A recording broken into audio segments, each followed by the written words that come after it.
Bonjour à toutes et à tous, on se retrouve ce matin en matinale pour notre matinale du mardi matin avec Aline. Bonjour Aline. Bonjour Martin, bonjour tout le monde. Aline qui fait des efforts parce que t'as un peu mal au crâne ce matin. Ah oui, c'est la catastrophe là. Ah oui, alors j'insiste à chaque fois, t'es pas obligé de faire les matinales avec nous quand ça va moins bien. Je le dis, parce que c'est Aline qui insiste pour être présente ce matin quand même malgré tout, donc merci à toi. Ben, je t'en prie.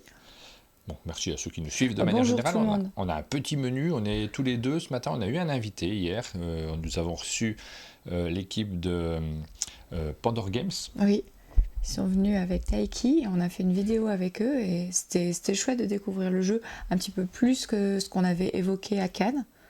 Ouais, donc on a reçu Thomas, Guillaume et puis Adrien, l'auteur de Taiki. On vous l'a montré plusieurs fois lors des lives de Cannes. Vous pouvez les retrouver évidemment tous ces lives qu'on a réalisés pendant le Festival des Jeux de Cannes. On l'a montré 2 fois, notamment pendant le live de Tribuo, parce que c'est un jeu qui est distribué par Tribuo, et également pendant leur live à eux, quand ils sont venus sur le stand. On était ravis en fait de mettre à l'honneur différents jeux et ça fait partie de nos missions, nous de manière générale, de vous présenter les jeux de société. On commence donc dans notre menu aujourd'hui, on va vous présenter quelques jeux de société qu'on a ramenés de Cannes, on va les regarder, on va passer un petit moment ensemble, ce sera l'essentiel de l'émission en réalité, une émission tranquille juste entre nous pour regarder notre loot comme les gens disent, les jeux qu'on a ramenés du salon, on a quelques-uns quand même. Et c'est le programme de nos soirées jeux qui viennent là, parce que je regarde à droite à gauche, il y en a partout. On va revenir on va jouer peut-être un tout petit peu, parce qu'on a ramené notamment Opération Zèbre, donc peut-être qu'on pourra se permettre de faire une carte, de s'amuser avec. D'ailleurs, on a un contact avec eux, ils vont passer au chalet prochainement, dans très peu de temps, parce que c'est prévu le 19 mars.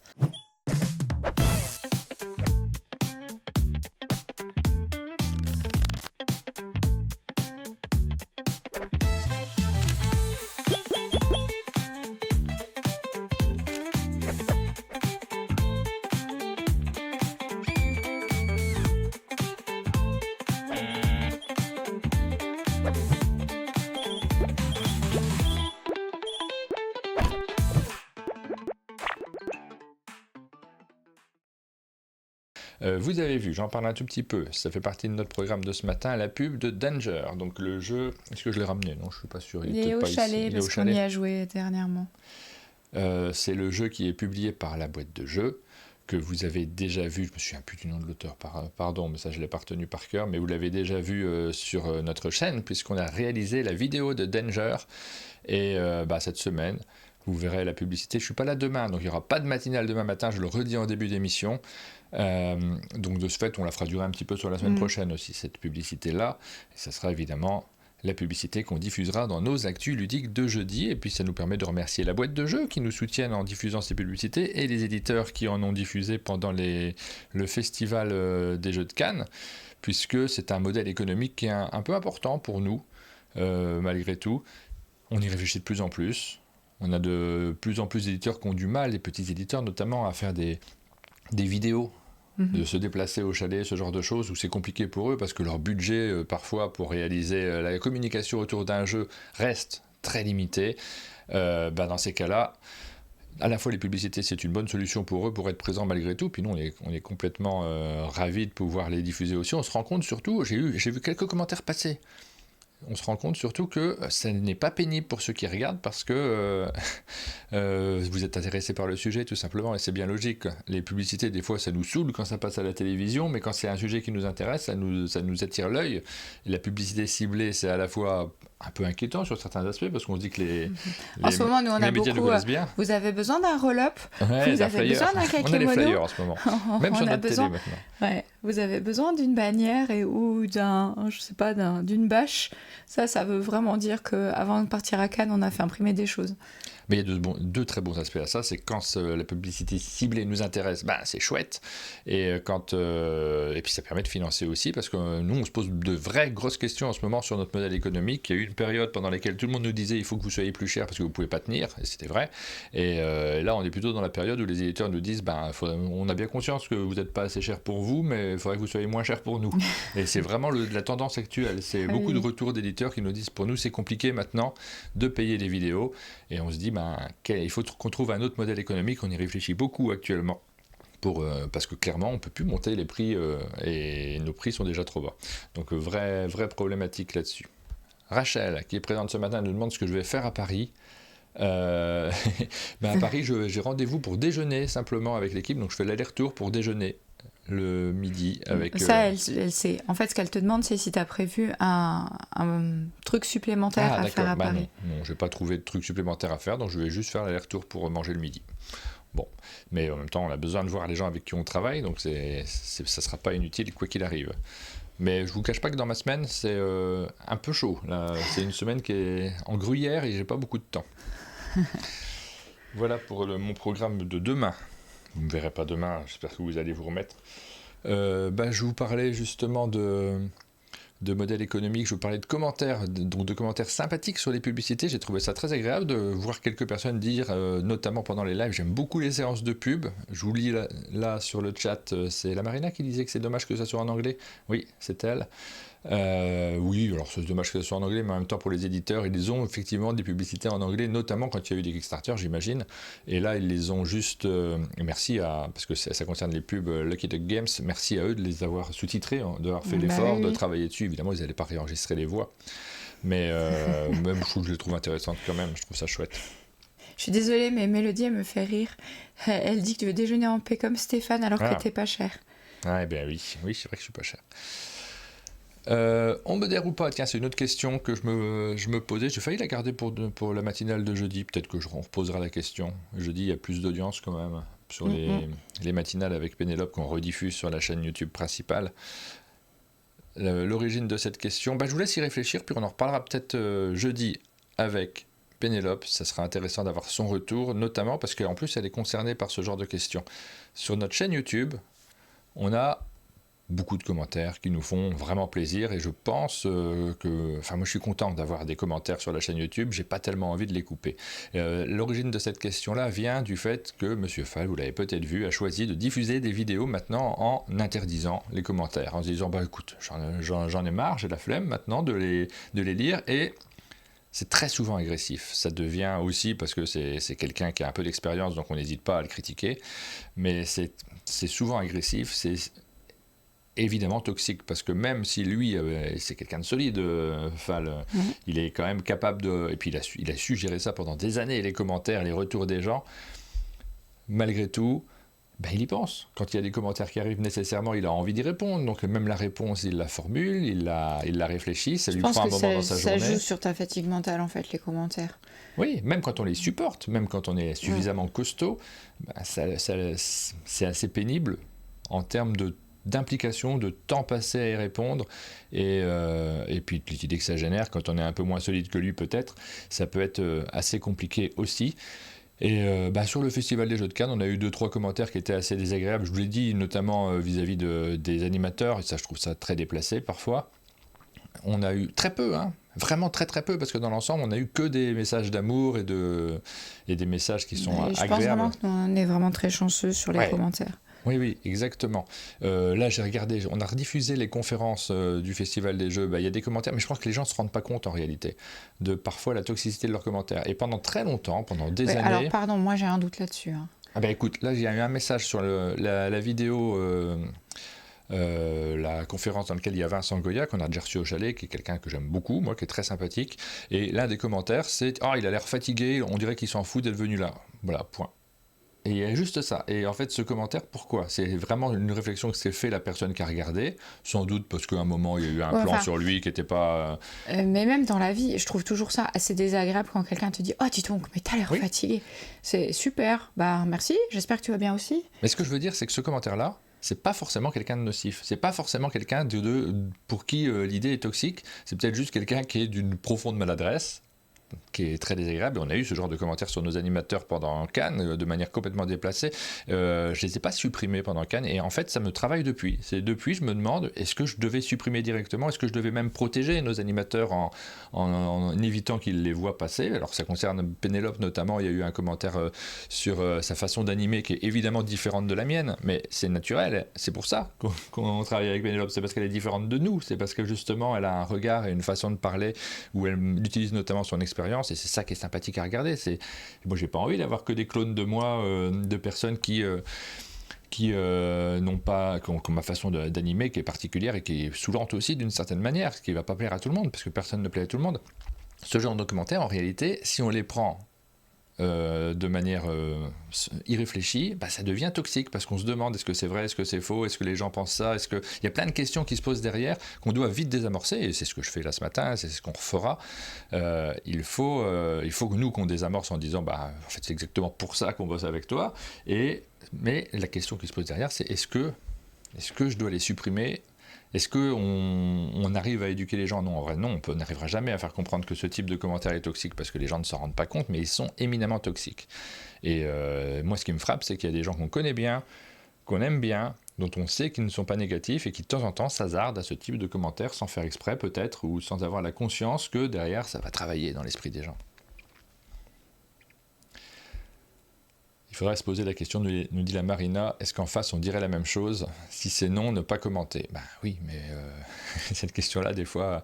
En fait, c'est la question de ma responsabilité que je me pose. Est-ce que c'est à moi systématiquement de supprimer? Et là, je suis plutôt dans une phase où je me dis peut-être il faut que je le fasse. Ombrelame nous dit oui, commentaire non constructif, poubelle directe.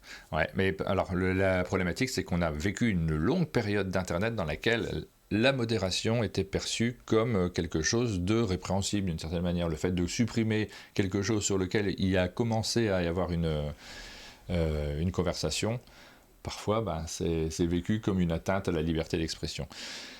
Je pourrais peut-être passer cette période-là où maintenant il faut être proactif là-dessus. Moi, j'ai pas vu la vidéo où Fall explique pourquoi il a désactivé les commentaires. Je me la garde pour un prochain trajet en solitaire à Besançon parce que c'est comme ça que j'écoute les vidéos en audio. Par contre, lundi soir, dimanche soir, quand j'ai amené mon fils à la gare, j'ai écouté sa vidéo sur son expérience à Cannes. Je l'ai trouvée super, cette vidéo. Elle était personnelle, émouvante, intéressante. C'était vraiment un super retour. J'ai trouvé ça riche à regarder. Folie enfantine qui nous dit j'ai manqué un bout, est-ce qu'il faut désactiver tous les commentaires ou juste ceux négatifs? Non, pour l'instant j'ai pas envie de désactiver tout parce qu'en plus c'est précieux. Je trouve que vraiment il y a des choses qu'on apprend qui sont essentielles et moi j'en ai encore besoin des commentaires. Je trouve ça important. Et en même temps il y a des périodes, tu vois, on est un peu plus sensible. Moi il y a une période là juste avant Cannes où je sentais que j'étais plus fragile que d'habitude.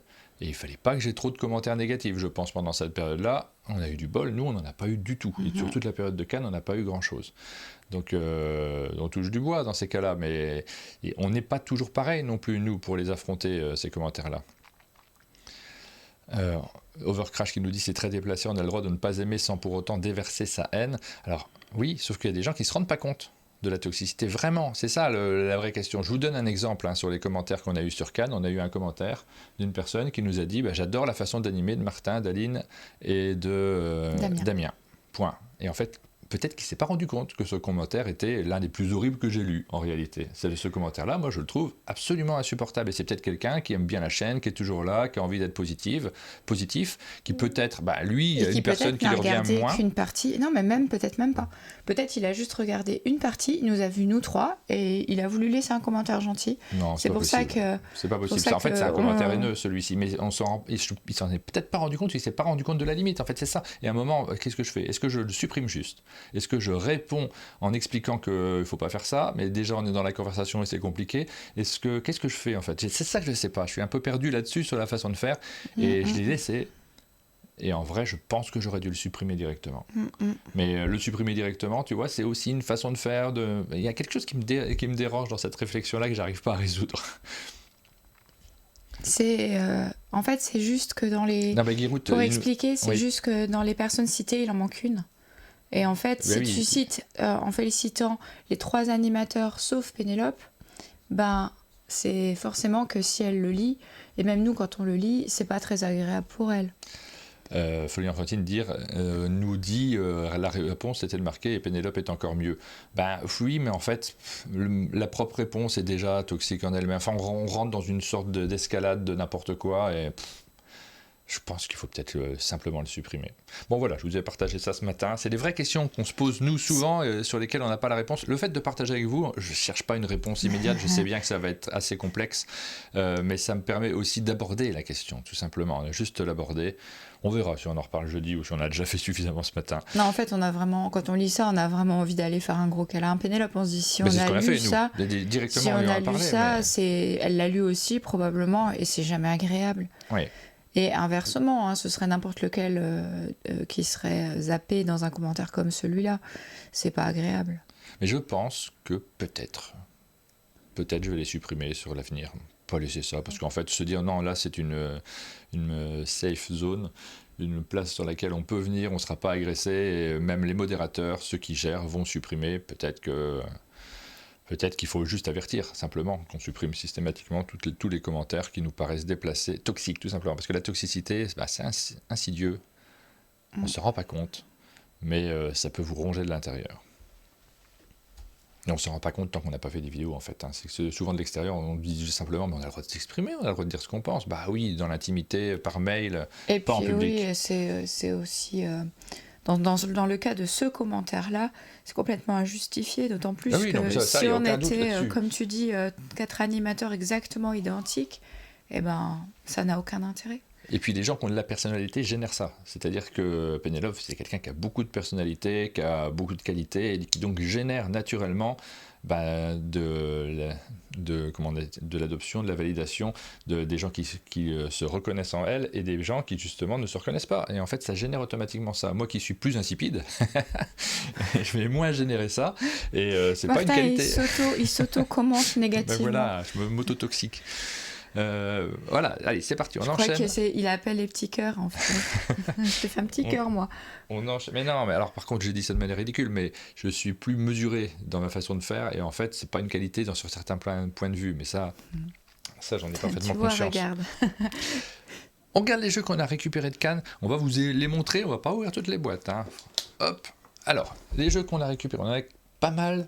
Et on va faire un ordre, Aline. Je te propose de faire un tas juste à côté de nous, qu'on va laisser le plus visible, de ceux auxquels on a envie de jouer le plus urgemment. Alors il y a tous ceux qui sont juste derrière là, qui sont les sabliers d'or. J'avoue que ça me frustre, hein, parce que là, à la fin, je me suis dit, tiens, on finirait bien par jouer, mais en fait, le jeu auquel on a envie de jouer en boucle en ce moment, c'est Color Worlds. En ce qui me concerne, c'est dès qu'on me dit, tiens, on fait un petit Color Worlds, je suis ravi, mais il est sélectionné pour les sabliers d'or, donc on ne va pas trop vous le montrer à l'avance, ça serait un peu crétin de notre part. Mais voilà, c'est celui que j'avais envie de sortir ce matin. Je vais attendre que t'aies moins mal au crâne, peut-être. Ah ouais, parce que là, là, ça serait vraiment la peut-être je gagnerais facile. Double peine, quoi. Mais pour n'importe quel jeu, là, aujourd'hui, je passe mon tour. Et j'ai tellement l'impression que je suis dans une espèce d'étau et de brouillard. Je vous promets, je suis là à 80%, quoi. Et à 20% juste de douleur. Et encore, je sais pas si c'est... Il faut pas le faire dans ce cas-là de la matinale. Si ce pourcentage, il est réaliste, quoi. J'aurais pu dire les mêmes bêtises tout seul, hein. C'était pas un problème du tout, Aline. Mais c'est pas grave, je suis contente de vous voir et ce sera sans doute le meilleur moment de ma journée. Oh. Mais non, après tu vas plus avoir mal au crâne. Alors, on a reçu Hit Tunnel Vision. On l'a récupéré à Cannes, c'est ça ? Oui. Ouais, donc c'est l'extension, la deuxième extension de Hit. Je vous avoue que j'ai même pas joué à la première extension. Enfin, j'y ai joué, Est-ce que j'y ai joué ? Oui, j'y ai joué en prototype, je crois, avec... Oui, c'est sûr, hein. Mais j'y ai pas joué depuis qu'il est sorti, parce que c'est con, mais on est complètement dans la découverte des nouveautés, qu'un jeu qu'on connaît déjà, qu'on a déjà vu, parfois on se dit, non, c'est pas l'urgence, je vais plutôt jouer à d'autres trucs, mais j'aime beaucoup Hit, moi, ça fait longtemps que j'y ai pas joué, depuis qu'on a fait les vidéos. Ça me manque un petit peu, j'ai bien envie de me relancer, et ce Hit Tunnel Vision, ça me tente très bien. Donc évidemment, ça fait partie des jeux que j'ai envie de jouer. Qu'est-ce que tu fais ? Moi aussi, j'ai envie de jouer à Hit. Je le mets, on va voir en termes de... On va faire des tas derrière nous. Allez, on continue. Hop. C'est la semaine prochaine qu'on reçoit Impatience ? Oui. Donc, est-ce que ma vidéo fonctionne ? Ouais. Impatience... On les a présentés à Cannes. Impatience, je sais pas comment. Impatience, tu l'as dit beaucoup mieux que moi. On a présenté cette gamme, c'est une nouvelle gamme chez Impatience, c'est les mini Imp. Et c'est des petits jeux comme ça, dans des petites boîtes qui ne sont plus comme habituellement dans l'univers qui était le thème transversal des jeux précédents d'Inpatience. Et là, des petits jeux efficaces qui commencent à un joueur, mais qui sont pour plus qu'un joueur. Donc c'est vraiment des choses nouvelles qui sont proposées par Shaditor, bel éditeur. C'est des grands noms du monde du jeu aussi, tu vois, là c'est Romaric Gallenier, Luc Raymond, il y a plein d'auteurs comme ça. Daniel McKinley, et il y en avait un troisième, mais le troisième on l'a pas, c'est ça c'est possible qu'on ne l'ait pas, oui. Et à chaque fois, Last Minute par exemple, il faut désamorcer une bombe, il y a des petits défis logiques, des petits casse-têtes. À chaque fois qu'ils nous en présentaient un, j'étais avec Suzel, à ce moment-là, sur le live, on se disait on veut y jouer. Donc ça m'a vraiment hypée. Je suis vraiment contente qu'ils viennent et qu'on en parle en détail. C'est complètement autre chose que ce qu'ils présentaient précédemment. Et en même temps, il y a une parenté. J'ai vraiment hâte de voir Shadi la semaine prochaine. Voilà pour ces petits jeux-là. Donc on aura l'occasion de les redécouvrir avec Shadi, c'est ça qui est chouette. Qui est un grand musicien, Shadi, puisque... Il est chanteur lyrique. Plus exactement. Puisqu'il baptise l'un de ses jeux Ravel. J'ai exactement fait cette blague et il m'a dit mais pas du tout. Pas du tout, mais en même temps il sait très bien que ça forme ce mot-là. Il y a nécessairement pensé. En fait, c'est les initiales de rare, artefact, vertigineux, énigmatique et logique. Bien sûr. Voilà pour ces jeux qu'on a hâte de découvrir aussi, mais on va attendre Shadi, donc on va avoir l'occasion de le découvrir avec lui, c'est ça qui est chouette. Il y a des jeux que moi j'ai pas vu passer, tu vois, Citizen Attitude, 5 défis coopératifs, dis donc. Alors ça, on l'a amené spécifiquement à moi. À toi, c'est ça. Parce qu'en fait, c'est un jeu sur le savoir-être, l'éducation au sentiment. C'est vraiment Citizen Attitude, ça vous donne un petit peu l'exemple de ce que ça va pouvoir être. Bienveillance pour remporter la partie. Je ne l'ai pas, vous voyez que c'est encore scellé depuis qu'on a rentré à Cannes. Je n'ai pas eu l'occasion de l'ouvrir, mais je suis curieuse de voir ce que c'est. Je le mets par ici. Je vois que, comme il y a Damien sur le chat, est-ce que tu t'es bien remis de Cannes? Parce que c'est vrai que c'est quand même, il faut une bonne semaine. Là, on est la semaine suivante quand même. Maintenant, ça devrait aller mieux. Nous, ça a été rude. Je suis toujours j'ai l'impression d'être toujours dans le speed depuis Cannes. Et c'est toujours le bazar ici dans cette pièce. On a reçu du mot d'hier. J'étais un petit peu pas fier en fait du rangement. Dans cette pièce ici, non, ça va. C'était au chalet plutôt qu'on les a reçus. Dans le studio, oui, mais le studio il n'est pas rangé non plus. Mais pourtant, j'ai passé une semaine à ranger. J'étais au taquet au boulot mardi dernier. Eh ben, bravo, félicitations. B à bonheur. Alors ce jeu-là, on l'a présenté dans une matinale de Cannes, c'est-à-dire avant de commencer les émissions prévues. Ça fait partie des gens qui ont profité du fait que l'antenne était ouverte un petit peu avant pour nous présenter ce jeu. Un peu au débeauté, moi j'étais en train de dédicacer, non c'était pas un truc comme ça, je me souviens plus. J'étais en train de dédicacer, ils sont arrivés et du coup on leur a fait de la place et on l'a montré rapidement. Et du coup ils nous ont laissé le jeu, après ils sont revenus un peu plus tard sur le stand et pour nous remercier, ils nous ont laissé ce petit jeu qui est un jeu... c'est à moitié un jeu et c'est en même temps un outil, on va dire, un outil social. C'est l'expérience sociale, mais exactement comme le jeu précédent.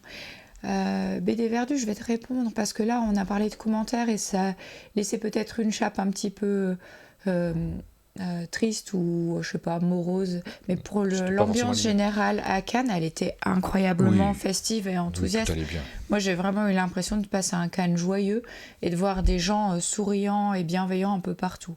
Oui, non, franchement, l'ambiance générale dans le monde du jeu, parfois, il est centré sur des questions, parce que forcément, il y a des débats comme dans tout milieu, dans tout domaine, mais l'ambiance générale m'a paru plutôt... Il y a des vraies questions de base sur la surproduction, sur les revenus des uns et des autres, parce que c'est un secteur qui est un peu tendu, de manière générale. Franchement, ça va plutôt bien, moi, je trouve. En tout cas, j'ai pris plaisir à croiser les gens sur Cannes, c'était assez festif. Ensuite, qu'est-ce qu'on a reçu d'autre? Les nouveautés au Caluda, ça faisait un petit moment qu'on les voyait passer, mais qu'on les avait pas vus sortir. Donc il y en a plusieurs. Il y en a un qui est ici, là-bas. Il y en a un ici à côté de toi. Un là, et puis on va mettre les trois ensemble. On va montrer les trois qu'on a ramenés. Est-ce que tu peux nous passer, Aline, celui qui est juste en dessous dans la cour d'école?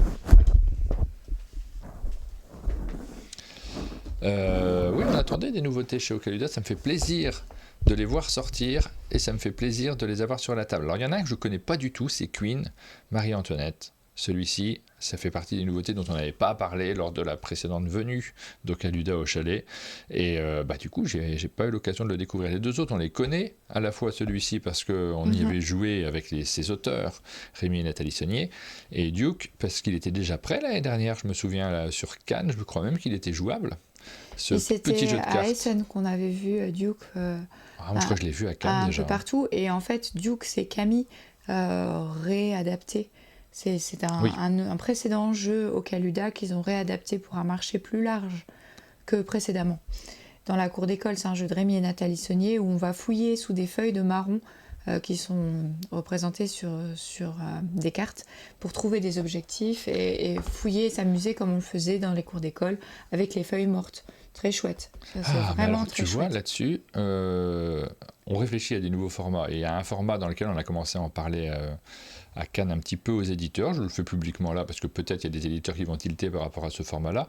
On réfléchit avec Johan Levé. Nous piquez pas nos idées, hein. Attention, je vous vois là sur le chat, les créateurs de contenu. On veut faire un format dans lequel on parle d'un jeu qui vient de sortir et on parle des jeux qui ont une mécanique semblable ou dont il a été, non pas inspiré, mais dont il est l'héritier. Enfin, je te d'une vois certaine venir et manière. c'est intéressant ce que tu veux faire. Et dans la cour d'école, Ouais. on veut faire ça avec Johan.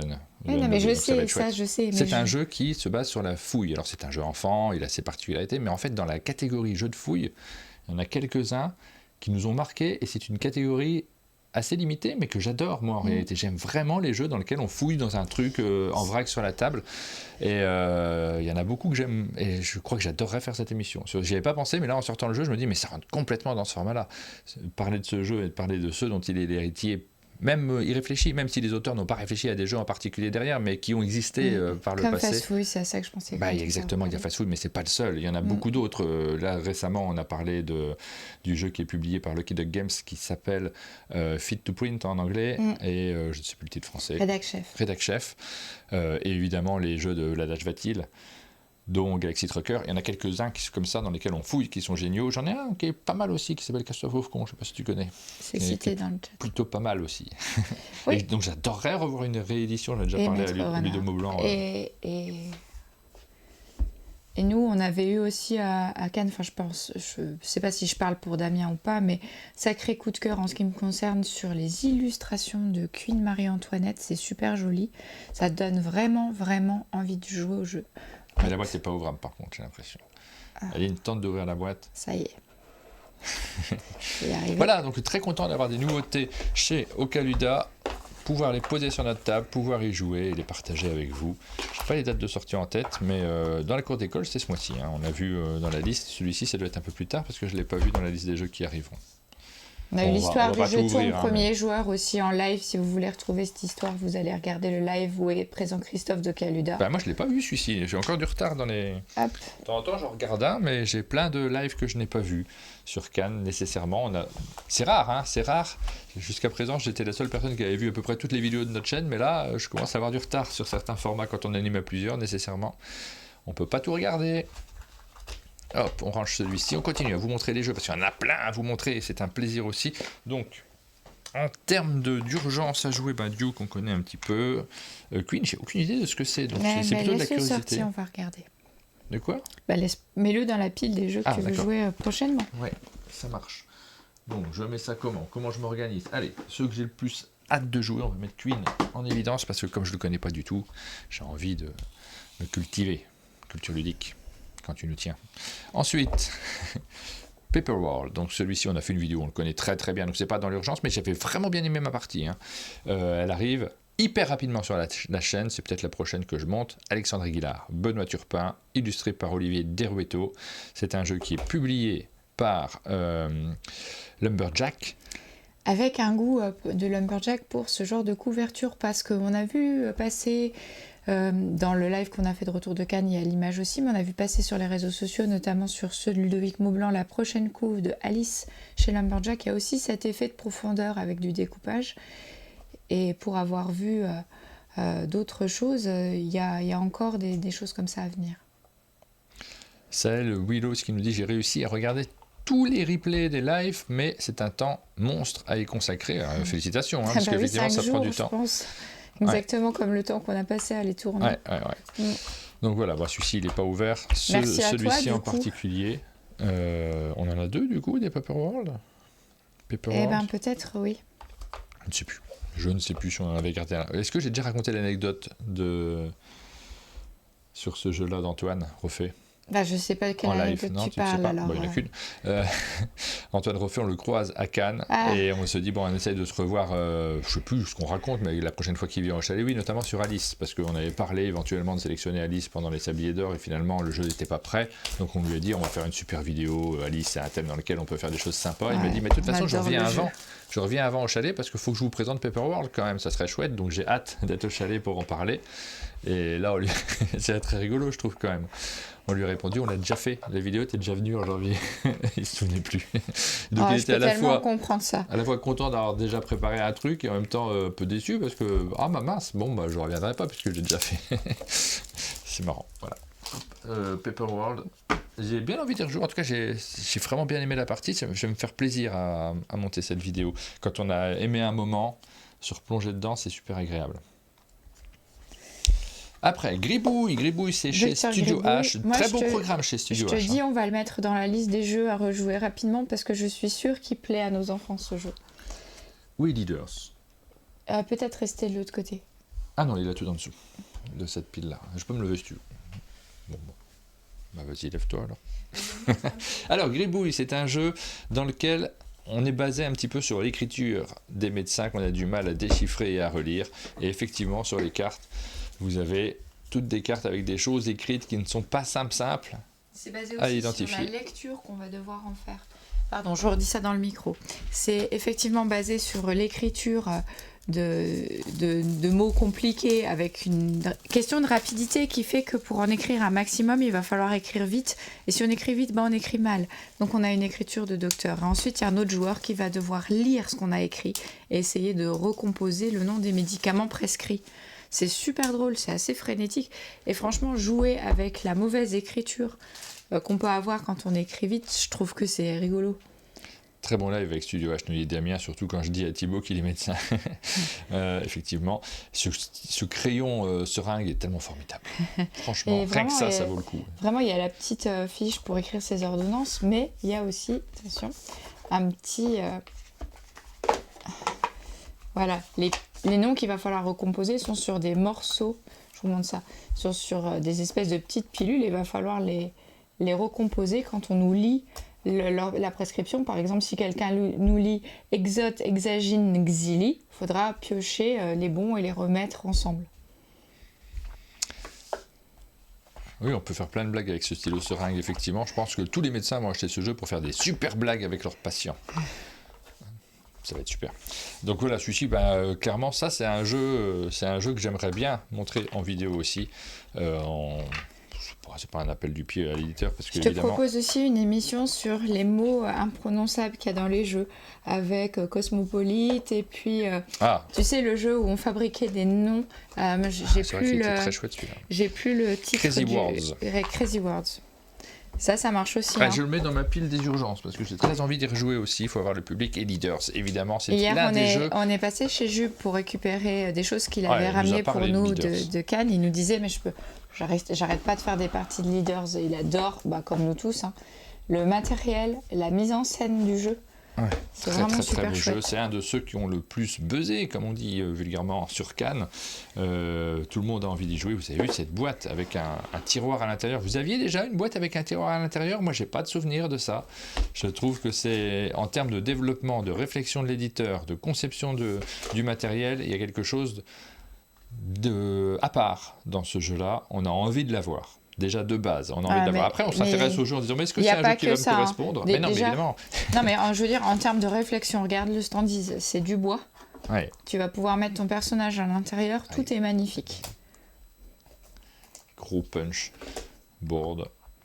Et voilà, ton personnage. Voilà, c'est super. C'est vraiment hyper classe. C'est pas des standings en plastique, mais je crois que je préfère. T'as l'impression que tu viens de t'acheter une version de luxe d'un jeu, alors qu'en fait, non, c'est la version normale. Ouais, c'est vraiment un super jeu, celui-ci. Mécaniquement, visuellement, au niveau du matériel également. Puis pas de déception quand il joue. Je veux dire, ce matériel magnifique... après, il y a des gens qui vont pas aimer, mais ça c'est pour ça que je te dis. C'est très personnel. Moi, pas de déception quand j'y joue. De base, t'as envie de l'avoir. Jules non plus. Pas de déception quand il y joue, parce qu'il y joue en boucle. De base, on a envie d'avoir ce jeu, et après, on croise les doigts, et je pense que beaucoup vont le regarder en se disant, bon... Donnez-moi des bonnes raisons pour l'acheter parce que j'ai déjà envie de l'avoir. C'est Leaders, c'est très très beau en plus, c'est illustré par Nayad. Et c'est dans ce qui fait de mieux Nayad en termes d'illustration, c'est très chouette. L'illustration est belle, mais la direction artistique, la couverture, elle est aussi vachement belle. Oui, un éditeur, ça sert aussi à ça. Je le mets aussi dans les urgences à y rejouer, parce que moi, j'y ai pas joué depuis Valménier, donc ça date un petit peu quand même. Ensuite, allez, on accélère, parce qu'on a plein de trucs à vous montrer, certains qu'on passe très rapidement. Joyeux bazar. Moi, j'avais dit que j'invitais les petits testeurs demain, mais finalement, j'avais tellement mal à la tête ces derniers jours que je l'ai pas fait. Pénélope n'a pas aimé Leader. Voilà, ça convient pas à tout le monde. Hop. Mais ce que je veux vous montrer, hop, c'est qu'ici, on a la boîte symbolise un lit. Il faut le mettre bien à l'écran. Hop. Je vais réussir à vous montrer ça. La boîte symbolise un lit et vous avez ici, au-dessus, une arche sur laquelle vous allez pouvoir venir planter des petites étoiles. Très très bon, alors ça se casse la bobine là tout de suite, mais c'est très très joli. Et le principe du jeu, c'est que vous allez ranger votre chambre en remettant les bons objets dans des coffres, avec évidemment des façons de représenter différentes, des jeux plus ou moins cachés à remettre dans les coffres, certains qui sont bien explicites parce que c'est devant, mais d'autres qui sont à moitié rangés, donc on voit plus tout à fait la forme. C'est pas le premier jeu comme ça dont la boîte permet de singer un univers. Il y en a eu quelques-uns, et notamment le jeu d'Antoine Boza qui a été publié par Scorpion Masqué et dont le nom m'échappe. Les monstres. Il y a une sorte de placard et de monstres. Donc je suis pas loin du titre. Oui. Le monstre, non, je ne sais plus. Et la chasse aux monstres, tout simplement, effectivement. Celui-ci, tu as vraiment le placard également dans la boîte, et en vrai, ça marche tout de suite avec les gamins, parce que c'est comme quand on raconte une histoire, qu'on ouvre les pages et qu'on plonge dans un univers qui est très imagé. Là, ça marche directement. Alors là, je suis sûre que j'ai plus aucun mot, mais chez Helvétique, ils ont aussi une histoire de monstres avec des monstres à aligner et à éjecter de la maison en leur jetant des choses dessus, et la boîte...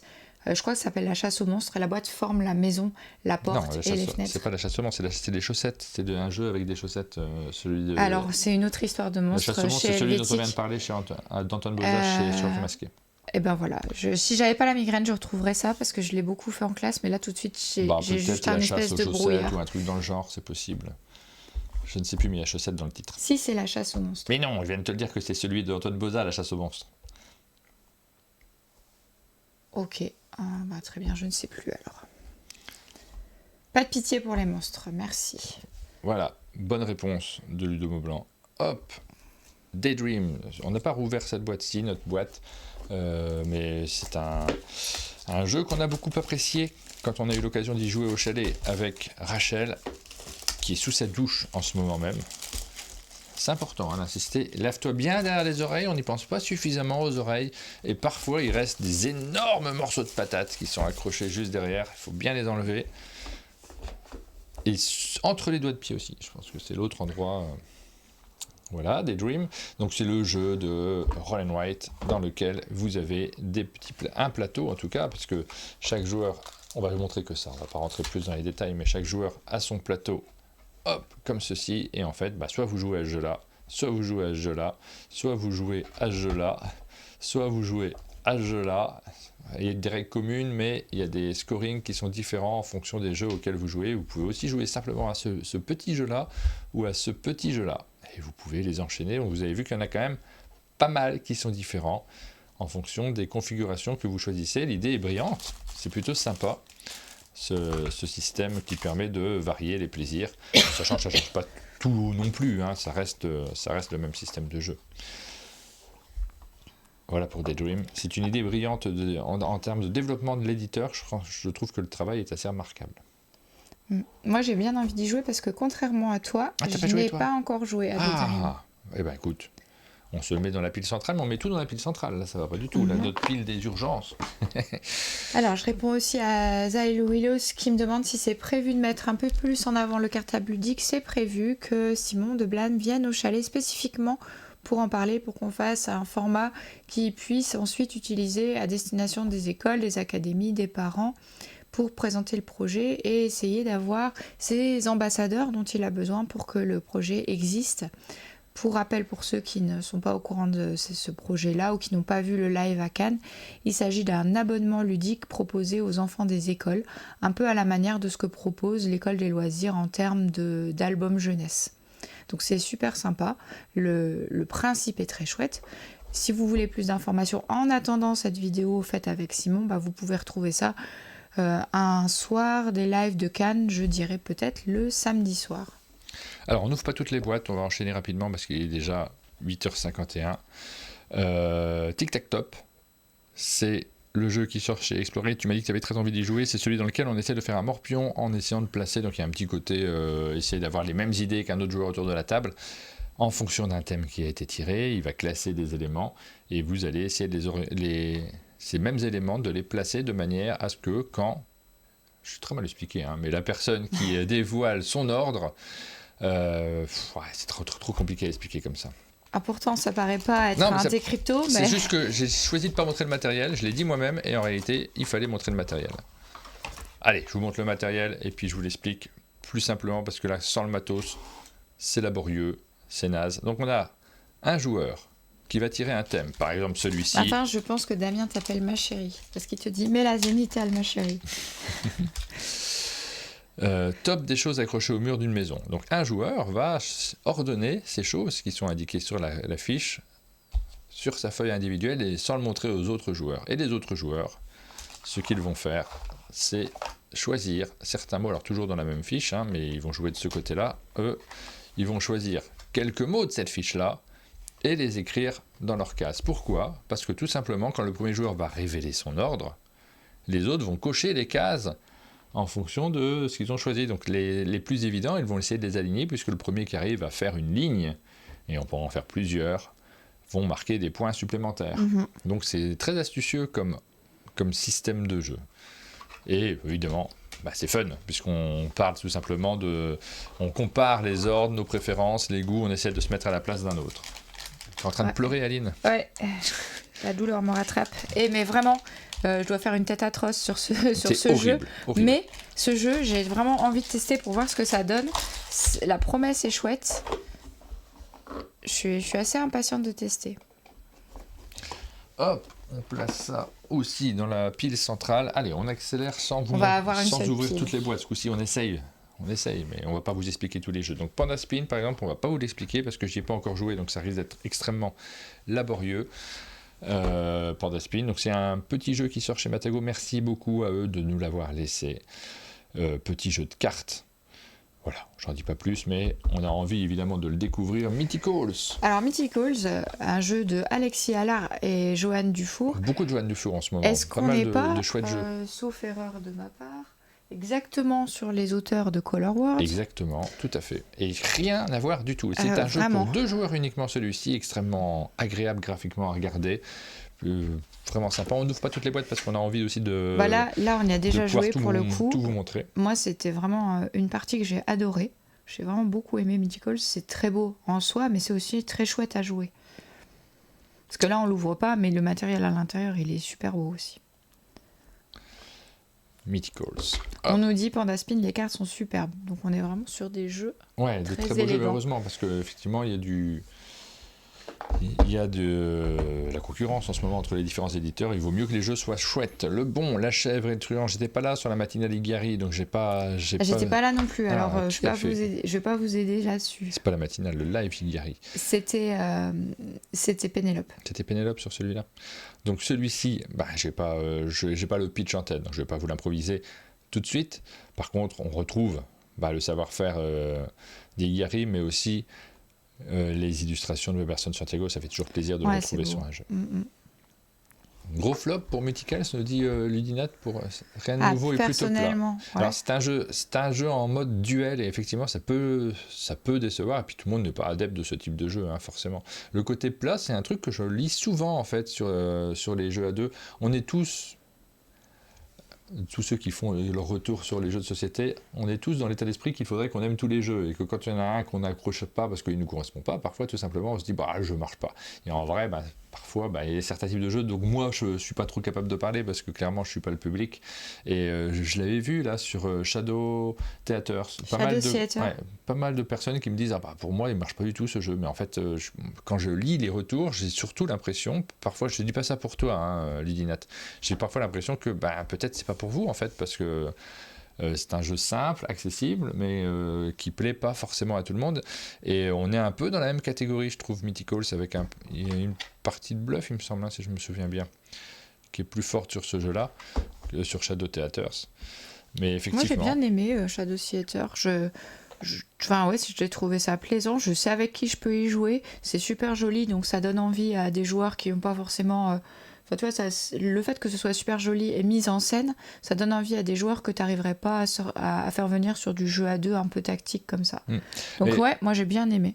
Sur Ludinat, en fait, je me suis peut-être mal exprimé, mais je remets pas du tout en cause ton avis ni ton expertise des jeux à deux. C'est pas du tout la question. C'est simplement que la seule chose, et c'est pas toi que je remets en cause, c'est notre façon de voir le jeu de société de manière générale, c'est qu'on recherche une universalité de la vie, en fait. On a l'impression que soit un jeu, il faut que tout le monde y adhère et que de manière générale, ça corresponde à tout le monde, soit que qui marche pas et c'est là qu'on utilise des termes du style ce jeu est un flop. Et c'est aussi ce fameux terme sur lequel je me suis souvent opposé et que j'aime pas, de dire qu'un jeu est un OK Games, parce que c'est une universalité un classement universel pour les jeux, alors qu'en réalité des fois c'est simplement ce qu'on cherche sur un jeu qui est très bien développé, comme c'est le cas de Mythicals, moi je trouve. La question c'est pas de savoir si le jeu est bon ou mauvais, c'est pas tellement ça, c'est plutôt de savoir à qui il correspond, à quel genre de public, qui sont les personnes qui vont l'aimer, et est-ce que nous on fait partie de ces gens là. C'est pour ça que je te dis, Shadow Theater, ce qui me plaît dans le jeu, c'est que je peux l'utiliser pour jouer avec ma fille, qui n'est pas forcément ok pour faire un jeu à deux d'habitude, surtout pas un jeu à deux où au final c'est un peu abstrait. Bah là ça marche parce qu'elle est un peu bluffée par le matériel et qu'en plus les règles sont pas compliquées à comprendre. Mais je suis pas bisounours non plus, je suis pas en train de vous dire que tous les jeux sont bons, c'est pas du tout la question. Il faut pas hésiter à dire ça a pas du tout marché pour moi, voire d'être très très critique sur certains jeux. Ça n'est pas incompatible. Moi, mais sur Shadow Theater, nous on l'a bien aimé, Pénélope l'a bien aimé, et des fois on a l'impression de dire de lire des commentaires des gens qui nous lisent derrière en disant vous êtes passé à côté, vous dites n'importe quoi, vous êtes des bisounours d'influenceurs. En fait, non, juste on a bien aimé. Je me rends compte de plus en plus que le fait que moi j'aime un jeu ou pas, ça passe parfois au second plan, et que j'aime surtout la possibilité de jouer avec des personnes différentes ou d'amener un jeu. Par exemple, j'ai eu la chance que Déborah, quand elle est venue à la maison, elle a laissé Double Seven après avoir fait la partie. Ouais. Ce jeu, je l'ai beaucoup aimé, mais je crois que je l'aime encore plus depuis que je l'ai amené à ma maman et qu'on a enchaîné les parties, qu'elle était hyper contente de jouer, que ça a créé un truc où elle voyait ce que je faisais, parce que là, elle pouvait vraiment prendre plaisir à jouer. Et d'habitude, ça marche pas avec ma maman si c'est pas un jeu où il y a des mots et des lettres. Ma mère, elle est capable de jouer à des cryptos, elle peut jouer au Jarnac, elle est intelligente, mais il y a ce truc où elle est rassurée dès que c'est des mots, et dès qu'il n'y a plus de mots, que c'est des symboles ou des dessins ou que ça lui paraît abstrait, c'est fini, son cerveau se ferme. Mais cette expérience-là, d'avoir enchaîné les parties de Double Seven et que ma mère, elle soit si heureuse et qu'elle me dit après une journée comme ça, je sais pourquoi t'aimes jouer, parce qu'elle a ressenti ce plaisir, et ça dépasse même... Moi, je l'avais aimé de base, le jeu, mais ça dépasse ça, parce que je me dis, du coup, ce jeu, il m'a permis ce moment. Et c'est pareil pour plein de jeux. Par exemple, pour Shadow Theater, le fait d'y jouer avec Lily, ça améliore, ça contribue aussi au plaisir que j'ai à voir le jeu dans l'étagère. Et ça, c'est de plus en plus le cas. En fait, si je sais avec qui je peux y jouer et quand je vais pouvoir sortir un jeu, ça dépasse mon propre amour de ce jeu-là. En tout cas, merci pour ton avis, Ludinat, et n'hésite pas à le formuler de la même façon que tu viens de le faire, parce que nous, ça nous est utile d'avoir ce genre de retour, que tu nous dises, moi, Mythical, ça n'a pas marché, ça a été un flop chez moi, on comprend tout à fait, je ne réagis pas à ton commentaire, je réagis de manière générale sur est-ce que le jeu est bon ou pas, ça c'est d'autres, on est tous en train de se poser la question, et en l'occurrence, Mythical, j'ai joué il y a bien bien longtemps, en version prototypale, je me souviens plus quand, et j'ai pas rejoué depuis, donc je vous avoue que moi-même, il faut que j'y rejoue pour vous émettre un avis éclairé. Mais par contre, je suis désolée, je vais peut-être encore te ratatiner comme la dernière fois. Ah, c'était avec toi que j'y avais joué? Non, c'était avec moi que tu avais perdu lamentablement. Le jeu n'est pas bon. Thomas Daquin nous propose Coco Ninja, un jeu chez Aspic Games. Et c'est encore signé Alexis Allard, et cette fois avec... Il nous a laissé plein de jeux qu'on a fait attendre. C'est le seul qu'on a fait attendre un peu avant le live. Je peux plus lire le nom du co-auteur, mais on peut Émilien Alquier. On a bien géré nos lives de manière générale, et là on a juste eu un retard sur ce live-là, il a attendu comme en salle d'attente des médecins. Faut dire, avec nos petites chaises alignées dans le coin du stand à Cannes, ça faisait un petit peu ça. Ça faisait un petit peu ça, voilà. On y rejouera celui-ci, parce que là je ne connais pas spécialement L'année prochaine, je réfléchis et je rêve quand même à une espèce de fauteuil confortable, de canapé rouge qui ne sera pas ces petites chaises contre un mur. Maintenant qu'on a les bâches, maintenant qu'on a la table, il nous faut un canapé, quoi.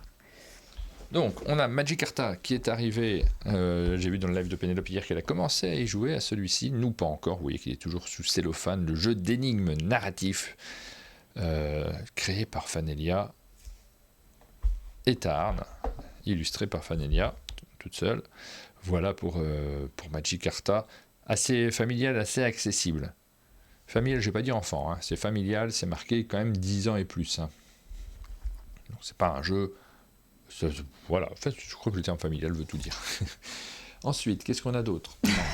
Ah, il y a Origine, c'est encore au Caluda, on l'avait loupé. Mais il y a 4 jeux en fait qui sortent en même temps. Oui. Ils ont une actualité assez légère l'année dernière, mais là c'est riche cette année. Tradubic, tu me fais rire en disant il y a tellement de sorties que j'ai facilement 3 ans de retard sur les nouveautés, mais c'est cool de découvrir mes jeux de 2028, merci. Ah oui, ouais. Je l'attends avec impatience, Magikarta, mais il sort là ce mois-ci, je crois, hein, c'est ça? Ouais. Je suis pas sûr. Si, il me semble bien. Donc Origine, autre jeu signé Julien Griffon. Vous connaissez Julien Griffon, puisqu'il est déjà venu au chalet. Et c'est l'auteur de Yokai, de Tengu, voilà. Par exemple. Entre autres. Et ben voilà, un nouveau jeu signé Julien Griffon. J'ai pas eu le pitch de celui-ci. J'ai pas eu le temps de m'y attarder de moi-même. Beaucoup de jeux qui sortent en ce moment. Je retourne, parce que moi j'ai eu le pitch, mais... Là, tout de suite, il faut que je me rafraîchisse la mémoire.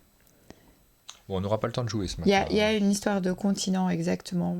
Mais il faudrait que je me re-regarde le propre live que j'ai animé moi-même. Ça me fera une vue en plus. On a la dernière rubrique, on joue. On va la garder pour plus tard, surtout c'est un peu mal au crâne. On jouera dans de meilleures conditions dans une prochaine émission. Mais j'avais prévu. Mais là, j'ai perdu l'œil gauche. Hein. J'avais prévu de jouer à Opération Zèbre, mais comme de toute façon on a une vidéo qui est prévue sur ce jeu-là. On hésite d'ailleurs entre une vidéo montée et un live avec vous pour vous faire jouer. J'ai l'impression que peut-être la vie va pencher vers le live, et tant mieux parce que on peut vous expliquer quand même de quoi il s'agit. Il s'agit d'un jeu de questions dans lequel vous avez une fiche avec des informations sur un jeu. Une fiche telle que pourrait l'avoir Julien Lepers quand il vous fait quand il faisait jouer à Question pour un champion, avec toutes les informations qui permettent de donner la réponse. Sauf que cette fiche, à la manière d'un censeur du FBI, vous allez en biffer des phrases complètes, des phrases qui correspondent à des points.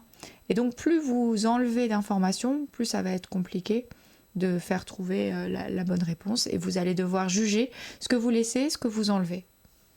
J'ai trouvé ça hyper malin. C'est très malin. Après, il faut jouer avec des joueurs qui nous laissent quand même des phrases, parce que j'ai déjà joué avec des personnes qui rayent tout en disant « Ouais, on va marquer 0 points ». Ils vous lisent une phrase du style « Ce personnage est… » Et après, ils te regardent et ils t'insultent presque quand tu trouves pas en disant « Mais il nous manque des informations quand même, tu veux pas nous laisser des infos ? Ouais, mais vous êtes nuls, moi je suis fort, j'ai tout enlevé, j'aurais trouvé tout seul. » Voilà, je vous dis pas qui, hein, mais il y a des joueurs qui font comme ça. Je t'ennuie, Martin. Donc celui-ci, on y a déjà joué, mais on a hâte d'y rejouer, on y rejouera avec vous. Un jeu de culture complètement barré, c'est rigolo comme punchline sur le jeu. Donc là, pareil, c'est le 19 mars qui est prévu, on a hâte de vous montrer ça. Allez, je vous ressors plein d'autres trucs qu'on a ramenés de Cannes, un peu en vrac. Hein. Donc Jazzer, on a eu l'occasion d'y jouer, donc ça c'est un peu mécanique, mais c'est un jeu dans lequel on construit sa propre pyramide. C'est une catégorie thématique en fait, construire sa pyramide, c'est pas mécanique. Est-ce que ça serait pas une bonne idée non, parce que c'est un thème. Je construis ma pyramide? Non, sur le fameux format dont on discute et qu'on va vous proposer sur la chaîne, on travaille sur les mécaniques. Et celui-ci, en fait, tu as plein de jeux sur le thème de la construction de pyramides. Ça peut être une autre idée de format, mais qui sont très différents les uns des autres, très riches aussi, très amusants. Il y aurait des choses à faire là-dessus, effectivement. Alors c'est marrant, parce que c'est pas une mécanique en elle-même, mais je suis assez fan de la construction de pyramides. Ça me plaît bien. Quand je sais que je vais construire un élément comme ça en hauteur, dommage, Ludo, je ne sais pas s'il est toujours sur le chat, mais dommage qu'il ait changé le thème de son prochain jeu dans lequel on faisait des pyramides. C'est plus ça maintenant. On en a entendu parler, mais je ne sais plus ce qu'on fait. J'ai oublié. Je ne sais pas. Par contre, je crois qu'il y a une histoire de plantes maintenant, il me semble. si je me souviens bien. C'est très très cryptique ce que je suis en train de vous raconter. Ça avait un petit morceau d'information peut-être. Happy Camper, jeu de logique, ça c'est Professeur Puzzle, donc je déduis que c'est Wilson qui distribue. Des tulipes, oui c'est ça Rachel, des tulipes. Des moulins et des tulipes. C'est plus des pyramides. Mais c'est chouette quand même, des moulins et des tulipes. Et de la drogue, évidemment, si on est en Hollande. Après, on a cette boîte de Top 10 Aventure. Donc ça, on n'a pas encore la boîte. Tout de suite, c'est juste un gros goodies. Mais un goodies de valeur. Vous avez vu l'épaisseur du goodies. Là, celui-ci, ça valait le coup de revenir de Cannes avec Top 10 Adventure. C'est évidemment un jeu qu'on attend avec impatience parce qu'il est super et parce que ça fait des années qu'on nous en parle et qu'on a envie d'avoir la boîte. Parce qu'on adore Top 10 et que Top 10 Aventure, il y a un côté plus narratif que le Top 10 de base. On a très envie d'avoir la boîte, que le jeu sorte, qu'on puisse y jouer tous. C'est très chouette. Ensuite, hop, je sors ce sac. Horticolor, Aline, qui est là-bas, on ne l'a pas montré dans les jeux qu'on a ramenés de Cannes. Hop, on vous le montre. Bétula. J'ai pas eu le temps de me plancher sur la mécanique, donc j'ai pas eu le temps de me créer une envie. Mais évidemment, on y peut découvrir tous les jeux qu'on a récupérés. Ça fait partie des vidéos. Je sais pas si on les a vus du coup sur Cannes. Pas moi, en non, tout cas. je sais pas comment le jeu est arrivé chez nous en fait, parce que je l'ai vu dans notre sac, mais je n'ai pas, je crois pas avoir croisé les auteurs. Ou alors pardon, parce que des fois j'oublie les gens. On a bientôt fini notre loot de Cannes. On a Zénith, évidemment. Ça, on est ravis de l'avoir. Notre Zénith. Moi, j'ai déjà dit dans un live, je ne sais plus lequel, cette boîte-là, elle me donne l'impression que c'est un vinyle avec le trou du milieu. Chaque fois, j'ai l'impression que là, tu peux mettre sur la piste du vinyle et qu'après, ça va tourner. En plus, en s'appelant Zénith, ça fait très concert. Mais oui, en direct de vos Zéniths. Qu'est-ce qu'il y a d'autre dans ce sac ? Ah, il y a le pierre papier morpion auquel j'ai déjà joué mais dont je me souviens plus. Allez, j'oublie un peu, je perds la mémoire. Moi, si, joué, je me souviens. Ouais. Anthony Perron et Leon New sur ce jeu-là, qui reprend un peu le principe du morpion, en tout cas dans les objectifs de placement sur les éléments, mais vous allez... non, c'était plutôt simple et efficace. Adjant Avenue, on nous en parle depuis des semaines et des semaines, notamment parce que Pénélope a beaucoup aimé en revenant d'Essen. Elle l'a mis en avant sur sa chaîne et elle en a beaucoup reparlé en disant que c'était un jeu indispensable, mais moi j'ai jamais eu l'occasion d'y jouer. Donc je suis curieux de le découvrir aussi. Qu'est-ce qu'il y a d'autre dans ce sac ? J'ai l'impression qu'on fait l'émission du carton. Ouais. Bah oui, non mais c'est ça, c'est un plaisir aussi de voir tous les jeux auxquels on aura l'occasion de jouer. Dilemme de merde, tout un programme. Acheter ce jeu est juste une décision de merde parmi tant d'autres. C'est sacré pitch. Donc celui-ci, c'est dans la gamme Olé, qui fait partie de la galaxie Yellow. C'est pas le genre de jeu qu'on présente. Je suis pas sûre que j'ai envie qu'on me dise ça d'ailleurs quand j'achète un jeu. C'est pour un public qui n'est pas le tien, Aline, à la base, mais ça veut pas dire que c'est inintéressant. Ah non, bien sûr. Medical Mysteries New York, service d'urgence, c'est le jeu dans lequel, dans un univers médical, on pourrait faire à deux ce genre de choses. Ça marche à 2 joueurs, 1 à 4. Donc oui, clairement, ça marche à 2 joueurs. Volontiers. Parce que là, on est le public et ça fait longtemps qu'on n'a pas fait un jeu enquête à 2. J'ai l'impression que... Bah oui.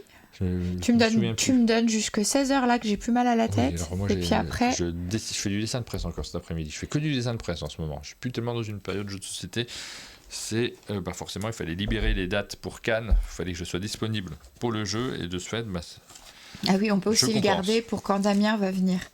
Ah, c'est tout à fait possible. Si tu veux, Damien, on peut... Mais tu connais toutes les réponses. Là, c'est un lupus, je le sais. Je ne crois pas que ce soit ce type d'enquête. Diagnostiquer, examiner, traiter. Ok, on prendra le stylo. Après, moi, de Dr Gribouille pour jouer à Medical Mysteries. Il faut acheter les 2 jeux, il n'y a pas le choix. J'ai au moins des études saison 10 en médecine d'urgence. Et le fameux popcorn, j'y ai toujours pas joué. Toi, tu y as joué, je crois, non ? Non, c'est pas toi qui as joué. Ça a été joué au chalet, mais... Non, moi j'y ai pas joué. Par contre, c'est un jeu dont on avait lu les règles, qu'on avait découvert l'année dernière, et qui a un chouette matériel de cartes d'affiches de films, qui a un principe un peu chouette, parce qu'en fait, on va essayer de programmer des jeux dans notre cinéma, de programmer des films dans notre cinéma. Victor Saumon et Emilien Rotival sur ce jeu-là. On va le mettre aussi dans la pile des choses auxquelles... Alors, Adjant Avenue, clairement, je le rajoute aux urgences. Alors, c'est complètement subjectif, parce que comme c'est des jeux auxquels j'ai pas joué, je me crée des piles, mais qu'est-ce qui justifie de faire ces piles comme ça? Franchement, c'est discutable. Popcorn aussi, on a très envie. Dilemme Mysteries, on va attendre Damien, donc... Allez, Medical Mysteries. Medical, ouais. On le laisse de côté pour l'instant, on le met moins dans les urgences. Hop, mais c'est juste de l'organisation de temps libre. Popcorn, si, j'ai envie d'y jouer également. Est-ce qu'on a fait le tour plus ou moins? Je regarde qu'est-ce que c'est que ça. Oui, c'est bon, ça j'ai déjà montré. Voilà, on a un peu fait le tour des jeux qu'on a ramenés de Cannes. Si on en a oublié, on s'excuse, parce qu'on en a mis un petit peu dans tous les coins. Et j'ai pas retrouvé celui de Subverti, alors j'espère qu'on l'a pas paumé, parce que je pense qu'ils nous l'ont laissé, Symbiose, mais je le retrouve pas dans nos rangements. Après, il a peut-être... Il va falloir qu'on fouille les cartons, les sacs. Ouais. On a ramené les goodies, mais pas le jeu, c'est bizarre quand même. Il a peut-être aussi été juste déplacé dans le sac de quelqu'un d'autre. C'est possible, c'est pas très grave. Il n'y avait pas un rangement très efficace dans notre zone de débarras à Cannes. On n'avait pas prévu des étagères, mais en vrai, il faut venir avec 12 000 étagères sur Cannes. L'année prochaine, ça on est au existe, taquet. des étagères pliables qui, pouf, comme les tentes chez Decathlon. Oui, ça existe. T'arrives et schlac, les étagères, elles se mettent contre le mur. Ouais. Wow, c'est des étagères un peu plastiques que tu peux avoir chez Brico-Marché. Il faut venir avec ça, je crois. Une étagère quechua. Voilà, c'est exactement ce que je veux. Je me souviens pas qu'ils aient laissé Symbiose, nous dit Damien. Bon, on n'est pas doué alors, parce que clairement, on aurait dû revenir avec. Voilà, pour cette matinale, on saute la dernière rubrique qu'on joue. On va te laisser digérer cette migraine, Aline, et on jouera ensemble plus tard à Opération Zèbre. On aura l'occasion de revenir dessus. Évidemment, vous aurez eu une émission avec moins de rubriques, mais c'est pas grave. Vous avez vu l'essentiel. Tous nos arrivages de Cannes et le programme de nos soirées auxquelles vous ne participerez pas, mais sur lesquelles nous allons bien nous amuser. Pas mal de jeux à jouer, c'est une période faste, la période de mars, et puis ça nous fait du contenu aussi à partager avec vous dans nos prochains formats. C'est la fin de cette matinale. Demain, exceptionnellement, pas de matinale. On se retrouve jeudi avec Pénélope pour les actus ludiques. Et puis vendredi avec nos prochains invités. Vous en faites pas pour moi, c'est une algie, je sais quand ça commence, je sais quand ça finit, ce sera fini cet après-midi, je vais aller boire beaucoup de café et ça va bien se passer ma journée. Bonne journée à tous et à très bientôt. Ciao.